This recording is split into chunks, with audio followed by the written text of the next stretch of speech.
Welcome to a special interview segment of Joe and the Fat Man. Joe Smeltzer, Kyle Fatman, Golik, Nittany Sports Now with you as always. And our guest tonight, new James Franklin, better than most people on the Penn State beat, was on the beat from 2011 through 2023. And you can find his content still with columns on All Penn State, part of the Sports Illustrated Network.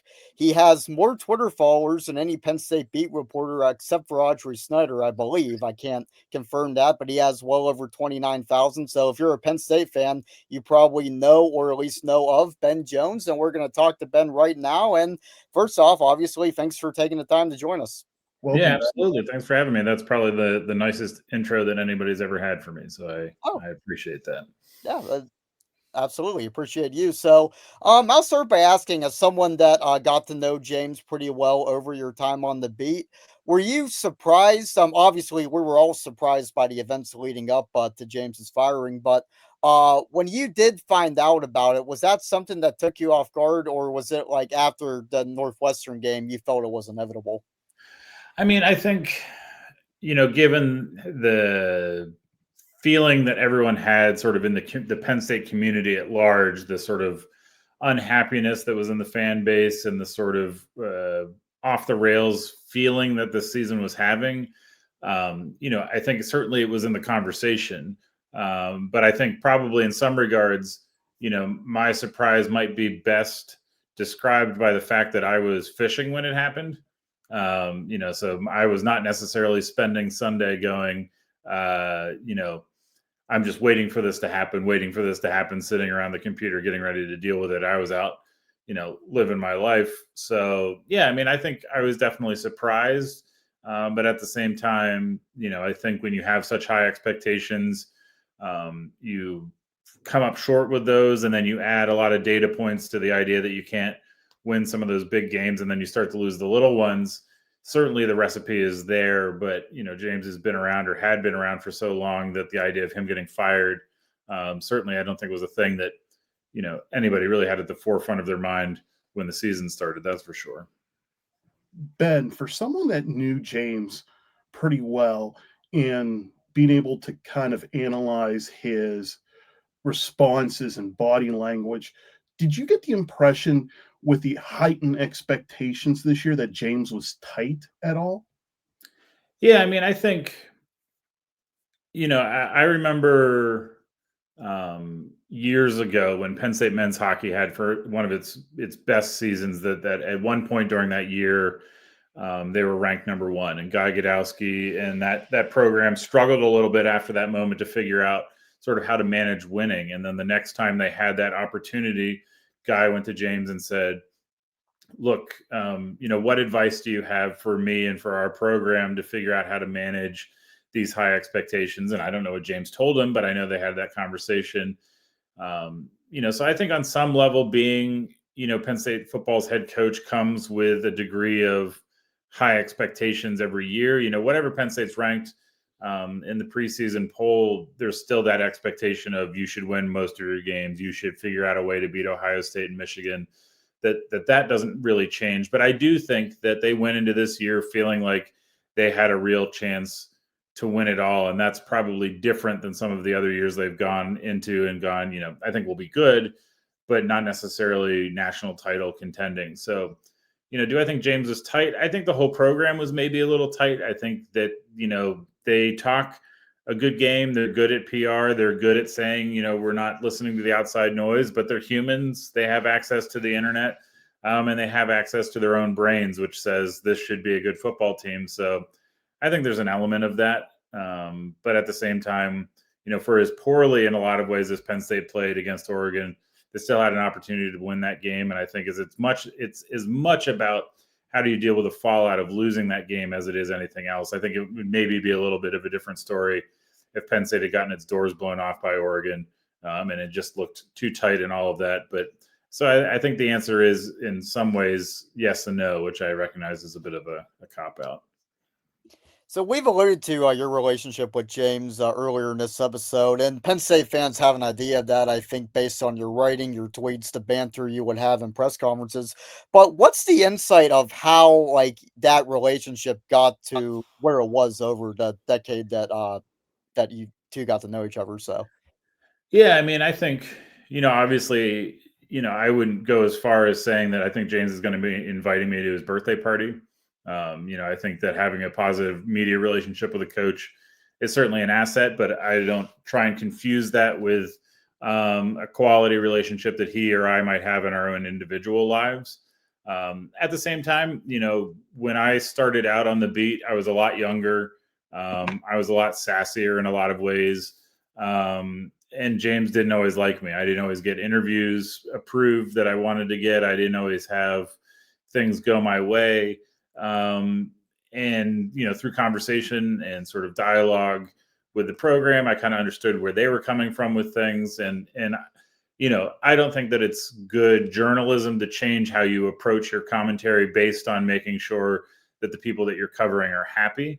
But I do think that, especially if you're a beat writer, there's the pragmatism of the idea that you have to have working relationships with the people that you cover, and you have to have, to the best of your ability, a professional and positive relationship with those people. So, I was a little bit less sassy online. I think I got older and just sort of saw things a little bit differently. And I tried to go to press conferences looking like I had done my homework, that I had thought about the question that I wanted to ask, that it wasn't the same thing that everybody was asking. It wasn't always who is hurt, who is healthy. Do you think Drew sucks? Do you think Sean Clifford sucks? These things that are unanswerable. And I tried to approach it more from a human side. And I think over the time, all of those things led to James and I having a better relationship. So it's not really just one thing that gets you there. I think it's just a culmination of time. And, that would be my advice for, really anybody that listens to this that, maybe is on a beat and is younger out there, is that, the fact that you are familiar, that you go through the door every time they open it, when you ask questions and look like you did your homework. I've covered Penn State football for the entirety of James Franklin's tenure. That's a lot of time standing in front of each other, asking questions. And it's not one thing that leads you there, but certainly the passage of time. And I think being cognizant of how you approach the job, all of those things benefited me in a positive way with him. Ben, it seemed over the last few years, James got a little bit of philosophical at key times, not all the time, but at key times, and especially during the playoff run of last year, he there was always this methodology of wanting to be that last bastion of the college experience. We want to be a transformative relationship, not transactional. Was that always consistent with James? And do you feel, with how it's changed over the last few years with the portal, with rev share, and kind of the comments Pat alluded to during that press conference, do you get a sense that there was maybe a philosophical difference at the top? I mean, I think, college football's changed a lot over the last 10 years. I think at the end of the day, if you want to have a successful football program, you have to have good relationships with your guys. I think that you don't go through adversity without good relationships. You don't, figure out ways to win without good relationships. I think at the core of any, team game, I think we see it at the professional level, at the NFL level. The first time the Philadelphia Eagles won the Super Bowl, they may not have been the most talented team, but they had a really good locker room, and they had really good bonds, and they had a really good relationship. And I think that those things can make up for a lot of stuff. So I think that that's got to be a part of the equation. But I mean, I think that Pat and James approached that the same way. I mean, if you listen to Pat talk about, his kids, quote unquote, the idea that, the 700 or 800, however many student athletes they have on campus are, under his charge. And one of my favorite sort of Pat Kraft stories when it comes to the life of an athletic director is, I don't remember exactly what year it was, but I think it was the last time that Penn State played at Ohio State. I was standing on the sidelines before the game, and Pat Kraft comes over to talk to me and somebody else, just kind of, BSing a little bit. And he's like, you ready for the big game tomorrow? And we're like, what are you talking about? And he's like, oh, well, women's soccer. So, I think that, Pat Kraft and James are on the same page, or we're on the same page about,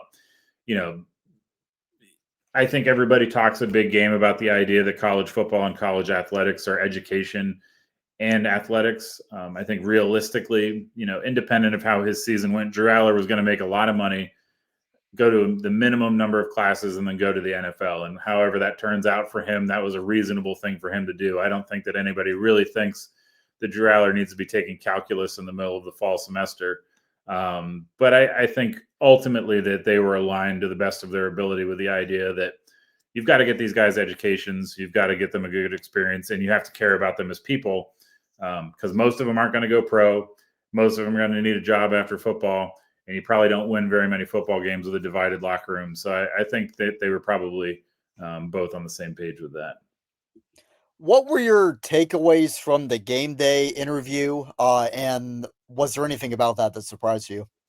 I think it's clear that James wants to coach, but there's no real reason to think that was going to not be the case. I think, I interviewed him once about actually kind of a similar thing a few years ago about him getting older and sort of like, what do you when you get to 60, and he's not that many years away from 60, you start to go, what do you want to do with the rest of your life, especially in college athletics, where it's a lot of time and energy and commitment. And, he said the same thing that he said on game day, which is, I don't have any hobbies. I don't have a life, basically. And I don't know what else to do with my hands. So, we've seen Jimmy Sexton clients, and James is one of them, go on game day before and sort of put on the, I'd love to be employed. Does someone want to hire me thing? And, I think it would have been fun to see him go up there and take his pound of flesh, because he felt like he had been double crossed and this was bad, and, burn the whole place down. But, I don't know what James has said behind closed doors. I'm sure that it was less, PG than what he said on game day. But I think at the end of the day, this is a guy who is PR savvy, who's message savvy, and wants to get another job. And, I don't think that James Franklin needs to go on game day to get another job. But I think when it comes to damage control, when it comes to image management, those are areas that James really shines in. And, I think that interview process went more or less how I expected it would. Ben, you had mentioned, like, in my previous question about they don't want the players taking calculus, but it seems that Penn State's defense has been taking calculus since Jim Knowles arrived. In your experience with James, and obviously going through various coordinator changes, was this a unique situation in your mind with Jim, in your estimation with Jim, or do you feel that this was kind of status quo on how James always brought in coordinators, was willing to adapt to what their systems or philosophies were? Yeah, I think, historically, James has talked about continuity being key, and I think that is true. I think, too, if you're going to go out and hire, a defensive coordinator for $2 million, and I think independent of how this season has gone, Jim Knowles is certainly in the tier of the best defensive coordinators in the game. You have to be willing to be flexible, and you have to be willing to sort of mend your ways to the identity of the person that you hired. Because if you wanted Jim Knowles to run a different defense, you'd hire a defensive coordinator that had experience doing that. So I think there's a little bit of that. But yeah, it's a challenge. I think, in a lot of ways, I think this season will get talked about for a long time in terms of, just Penn State historically, and seasons where people have gone in with high expectations and it hasn't turned out that way. There was some sort of chatter in general on the Ohio State side of things throughout his tenure that, the defense took forever to figure things out, or maybe it wasn't, the sort of install that happened overnight. And I think that's one of the things that's interesting to me about that hire is, obviously the three of us and the vast majority of people online don't know football as well as Jim Knowles and James Franklin, contrary to what we might all think. But the idea that you would hire a defensive coordinator that perhaps has a history of the defense taking a while to figure itself out. And you could argue that in the Oregon game, Penn State's defense did more than enough to either win that game or certainly to stay in it. But I think you can also argue over the last few weeks, probably for a variety of reasons that aren't all Jim Knowles' fault, that it hasn't worked out for a variety of reasons. And some of them are certainly, I think, the complexities of the game, injuries, a lot of different things. But yeah, I mean, that's the challenge. If you want to bring in a guy, you've got to adapt to what he wants to do. But at the same time, I think you have the tenets and the cornerstones of what you find to be successful that's, intrinsic to who you are as a program. Ben, there's been, I believe, 8 mid-season firings. That's the most of all time. It's 8 or 9, whatever it is. It's the most there's ever been. And a few of them are at big-time places. Florida State, there might be another opening there at the end of the season. What situation do you think would be best for James to walk into, and what do you think is the situation he's going to want to walk into? Because those could be 2 different answers. Yeah, I mean, that's a good question. I think, I don't. I would imagine that James would want to go into a job where he doesn't have to spend 6 years rebuilding the program. Now, at the same time, James's brand, for lack of a better word, has been building programs. What he did at Vanderbilt, and to a certain extent, not even to a certain extent, what he did at Penn State. Those are both builds.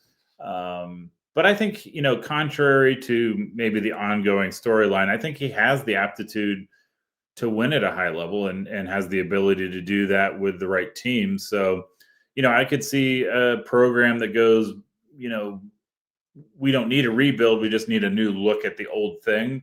Hiring him, I could also see him going to a place where, maybe it's in a conference where it's a little bit easier, but it's a program that needs to be built up again. And honestly, one of the ones that I think of that fits that bill and would be kind of funny given Penn State's own sort of coaching history with it recently is, Virginia Tech. It's in a recruiting area that James is familiar with. It's a program that seems to be on the edge of throwing more money at things. And it's a place with an opening that will have different sorts of expectations, and you could make a lot of progress there relatively quickly. I think in a lot of ways it's a step down for him, obviously, but there's not a lot of steps up from Penn State that are available or that would want to hire James. So, it'll be interesting to see, because there is an entirely possible route where he decides to go into TV for a year and wait to see what happens the next cycle around. He doesn't have to take a job right now if he doesn't want it, certainly not in coaching. But yeah, I think you could make the argument that he could do both. But if I'm him, I'd probably go to a place where you can build quickly, find success, and then see what happens after that.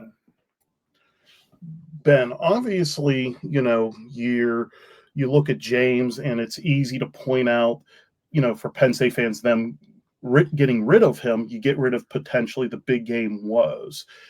And obviously right now there's the recruiting turnover that usually happens when a coach leaves. What would you tell people that Penn State is also losing with them moving on from James Franklin? I mean, we saw a lot of it on game day, but if you had to describe, building your relationship, what you've seen over the years, what is Penn State losing without having James Franklin amongst them? Yeah, I mean, I think one of James's biggest strengths is sort of managing all the little things. People talk about the idea of being a CEO coach as a bad thing. And, I think it's fair to say that some of the better coaches in America right now in terms of college football are in some ways known for their X's and O's as much as their program management. But I think, to me, that's why when people talk about Joe Brady, and I know that that's a popular choice, and I think, maybe even in here that some people like Joe Brady, that the challenge there is great offensive mind. Obviously has had success at a high level, both at college and in the NFL. But we don't know anything about how Joe Brady manages recruiting or manages relationships on the board of trustees or manages administrative things or manages people. And I think that that's one of the things that James did a really good job with. And that's not to say that Joe Brady wouldn't, because every good head coach has their first head coaching gig. But I think that was the thing that James was good at, was managing relationships, managing people, seeing the bigger picture, and sort of having a willingness to have his hands in all those pots. I think one of the things that drove Bill O'Brien crazy was the fact that he had to deal with all of that. And some of that was Penn State's situation at the time and the emotions of that moment and a lot of things that are not as present right now. But I think it drove Bill crazy that he had to deal with all these people that needed things and, wanted something, and he just wanted to coach football. That's what Bill O'Brien loves to do. And that's, more of what he's doing now. I recognize he's back in college, but it's a different kind of situation. So I think that that's what Penn State's missing, is a guy that can manage all of that. And whatever you think about his big game woes, I talked about Virginia Tech. Virginia Tech would love to be in big football games again, a game where both teams are playing against another team that they go, that's a good team, I'd like to beat them. Penn State was in those games almost every single year because they did a lot of things really well. So I think that if anything, what Penn State is losing is, this year notwithstanding, a certainty of competency, because it's entirely possible that whoever they hire can't match what James has done. And the biggest issue with James and firing him has always been, there's a lot more room to get worse than there's room to get better. And it's just a matter of, what happens next. And that's why we spent all this time guessing. Are there any possible candidates? Obviously, we're not going to know for a while, but are there any candidates that you've seen mentioned, or just that you've thought of that stick out to you that you would like to see be the next head coach of Penn State? Yeah, I mean, it's interesting because I think, I was thinking about this earlier today, that you see programs like Penn State fire a guy and go, we're firing you because we know we want to hire this guy, that there's sort of a plan in place already. And that's not to say that Pat Kraft doesn't have that. But I don't know that there is an obvious answer here. In terms of, and that's sort of the problem with firing James, right? Is like, you can go, well, he hasn't won the big games, but neither have most of the coaches in America. And who are you going to hire that has done what he hasn't, that's legitimately available? They're not going to hire Ryan Day. Kirby Smart's not going anywhere. I don't think that anybody really wants to see Dabo in State College, and Caleb DeBoer is busy in Alabama. So, and Dan Lanning's not going to leave Oregon. So you go, who are they going to hire? And, you can look at Georgia Tech, you can look, maybe at Washington or some of these places that are, Vanderbilt, that would be funny. Places where they've had coaches that are building programs kind of like James did, and go, maybe we can steal this guy for this job. But yeah, I mean, that's the hard part about social media is, I think half the time you just get a room full of people that all tweet the same name at each other repeatedly, and suddenly it becomes a coaching candidate. I don't know that we have any idea at this point. And I don't know, it doesn't really matter to me who they hire, but it'll be interesting to see which bucket they fall in, someone who has done it or someone they're hoping will be able to do it. And it seems more likely than not, it's going to be hoping that someone can do it, because a lot of the guys that have already done it probably aren't going to leave their current job. Overall, do you think Penn State did the right thing here? I mean, I think the answer to that question comes down to some things that we don't know the answer to, which is, are there people out there that are giving money to Penn State that say, I'm not going to do that because James can't win the big game and I'm tired of giving money to the program? That's the leverage that rich people have, is to take their richness somewhere else. Because I think that a bunch of angry people online and on message boards and on Facebook can be annoyed as they want. And Pat Kraft is within his right to say, look, I run $100 million business that brings in a lot of guaranteed revenue.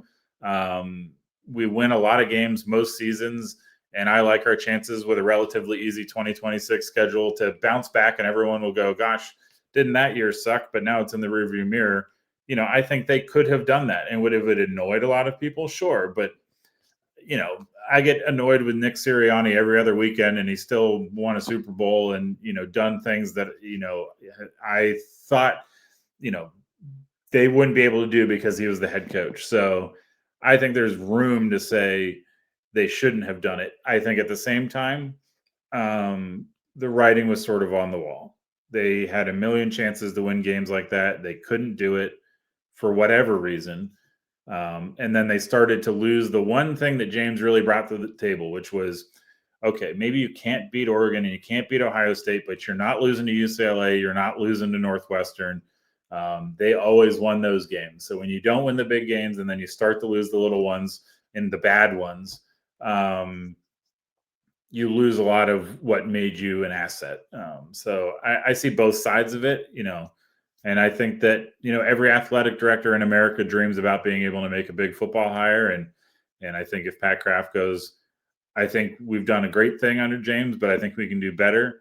It's certainly well within his rights to do it. And was it a good idea? Check back in 5 years.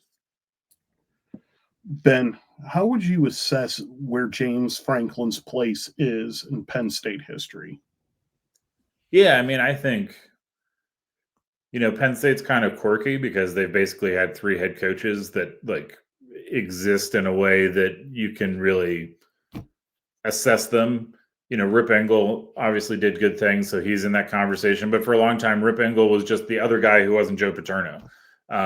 So, realistically, Joe is Joe from a historical standpoint, and certainly the degree to which people revere his time at Penn State. I think history will be kind to James because there will be times between now and the end of the world where Penn State is bad at football, and people will go, gosh, it wasn't so bad when James Franklin was the head coach. And, I don't think that it's fair to really put him up against Bill O'Brien or Bill O'Brien up against James because they inherited the program at very different times. They took on very different challenges. And, I don't know that James gets to where he got to without Bill. And certainly I don't think Bill was going to get to where James got to as fast as James did. So I would say, whatever you think of Joe Paterno, he is the guy for Penn State football. But I think that James Franklin, in terms of his success and longevity, and just the fact that ultimately he's going to be responsible for getting Penn State football up to speed in a lot of areas that it wasn't. Whatever the next coach does or whatever happens in the future, a lot of that will be a byproduct of what James did the last 10 years. And I think because of that, ultimately you have to give him his flowers, even if he came up short in a lot of areas. You kind of hinted at it in your answer, but a follow-up to this is this. It's nothing against Bill O'Brien. They're 2 very important pivotal years. But do you feel that James Franklin was, in reality, a worthy successor to Joe Paterno? Yeah, I think sure they won. I'm in the camp of people that think that Joe was a good football coach and had his flaws, but the world doesn't need to necessarily view him with as much reverence. It's not like James Franklin followed up the Pope. They didn't say James became the Pope after Joe was the Pope, and we should like them for those reasons. But I think in terms of transitioning from a long era of success and an era of doing things a certain way, for as long as James was at Penn State, there really wasn't a big, I can't believe that this person has done that scandal. They didn't have problems with student athletes away from the field any higher rate than anybody else. They certainly weren't Georgia. There were ebbs and flows academically, but I think for the most part, they did a good job getting guys from point A to point B and out the door. They won a lot of football games. For as much as some people find James to be annoying at the podium because, either he's too vanilla or he says something like, hey, I think Notre Dame should play a season configured this way, and that makes Notre Dame fans annoyed. There wasn't really a moment where he shot his mouth off and everyone went, wow, I can't believe he represents Penn State. So from the perspective of, were there a lot of similarities between what Joe was able to do and what James was able to do? Obviously, there's national titles and longevity that differentiate them, as well as Joe's legacy with the program at large. But yeah, I mean, I think if you were going to pick a coach to succeed a legendarily successful coach, you would pick one who didn't have problems away from the field, represented a university well, and won a lot of football games. And at the end of the day, James did all of those things. So I guess the answer is yes. Feel free to plead the fifth on this one, but you did tweet that your favorite James Franklin story is one that you would have to tell in person. Are we close enough to being in person for you to tell that, or Yeah, I mean, I think in a set, I could tell you when we're not recording. It's not a bad story. It's just probably one he wouldn't want to have recorded for perpetuity's sake. But it's funny, but it's not a bad thing by any stretch of the imagination. It's just I'll do him a solid and not put that one out into the universe forever and ever. Amen. Right, fair enough. So you're still writing columns for Penn State, as I mentioned at the top, on all Penn State, working with Logie, but you are writing about non-Penn State stuff too. So where's the best places to find your content? Yeah, I mean, I obviously, like you said, I've been doing stuff once a week with the SI people, but I'm also on Substack more regularly with Ben Jones on Penn State.substack.com. I think that's correct. So that's just been, a fun little side thing for me. Technically, I'm here in Minnesota. I cover high school athletics full time. That's my job that I wake up and do in the morning, and it's been a lot of fun. But certainly I've got plenty of experience and plenty of things still to say about Penn State. So either SI or Substack are good places to find me. And, like we said, I don't want to toot my own horn, but certainly lots of people can interface with me on Twitter. And I'm sure many of your listeners already have at some point. So come yell at me and tell me I'm stupid. There's plenty of places on the internet to do that. All right, give Ben a follow if you haven't already. And Ben, thanks again for your time. Yeah, you bet. Thanks for having me.